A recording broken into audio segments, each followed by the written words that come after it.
let's talk about Brussels sprouts. Brussels sprouts get a bad rap, and I know I didn't even try them for years because I just assumed, well, everyone says they're gross, it must be gross, so I'm not even going to try. It was only in the last several years that I finally gave them a try. And it's not that Brussels sprouts are gross, it's just that sometimes the way we prepare them might be gross. Like, don't boil them. That just doesn't sound good.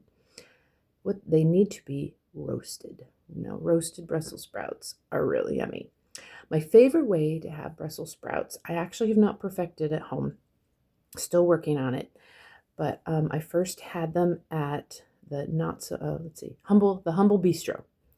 They have a dish on there called Not So Humble Brussels sprouts, and oh my gosh, they were so good.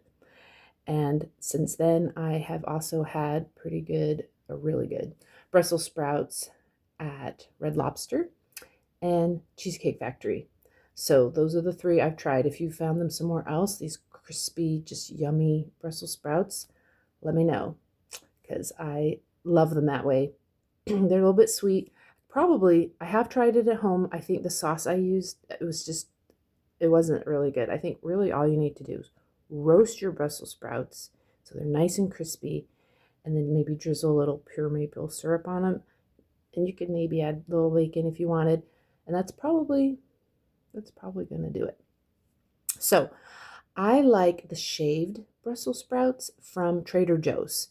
Theirs are nice and thin, and so when I roast it, it gets crispier, and I like it really crispy. But I do want to share a couple of my favorite recipes with Brussels sprouts. This one I made for Thanksgiving, so these are my leftovers. Um, it's the shaved Brussels sprouts and cubed butternut squash, which I just bought it cubed because I didn't want to go to all the trouble. So you can buy it that way. And I roasted those together. Let's see, it was about 400 degrees for like 25 minutes until they got nice and brown and the Brussels sprouts got a little crispy. And then there's bacon. You can use turkey bacon if you want. There's 4 pieces of bacon, cooked bacon in there, mixed in. And then, the nuts. The recipe calls for walnuts, which I did not have.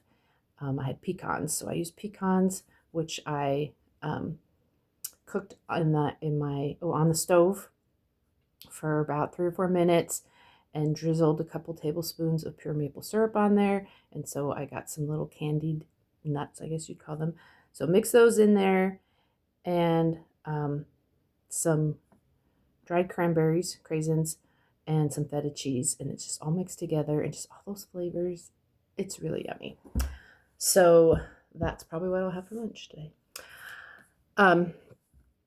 So that recipe I got from my friend Health Coach Heather, which you can find her on Facebook and Instagram. If you want to find, she's got all kinds of healthy ideas for healthy living. This is from Ilana Muhlstein. That should be a familiar name by now if you've been following me. You also can find her on Facebook and Instagram, the nutritionist. This is, excuse me, Brussels sprouts hash. I know it just sounds so delicious, but it really is.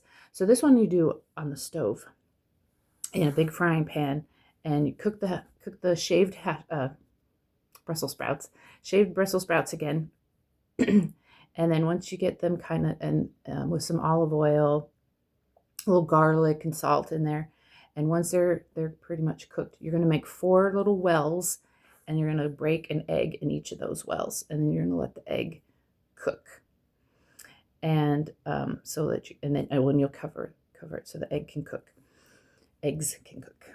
And then you can add in some Parmesan cheese. I like to sprinkle on a little, some cooked turkey bacon, and that makes 2 servings. So 2 eggs per serving, and then half the pan of Brussels sprouts. And then you just mix it all together, and you got your egg and your Brussels sprouts and your cheese and your bacon, and it's really yummy. And you can eat that for any meal you want.